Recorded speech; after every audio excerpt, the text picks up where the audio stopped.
Hey everyone, it's Reed here, and I got something for you for a quick little tiny video. So this is an apple tree, and as you can see, it's starting to wake up and produce things. But compared to my other trees, this one wasn't doing squat. Now I've dealt with this problem before, like the tree, you put it in the ground and it doesn't wake up, and nothing happens, right?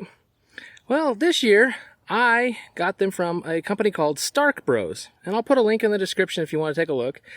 And they were one of the few ones that still had stuff, and I put this in early March, actually. We got these and put them in the ground in early March. The other apple trees, they're doing great. This one just sat there and sat there. I'm like, oh great, it's going to be another dead stick in the ground and going to have to replace it again. Because when I got them from Walmart, what they did is they said, oh, you just got to wait, give it time and time and see if it wakes up. And then, you know, the whole year's over, and then they're like, okay, we'll finally replace it. And it's just like crazy.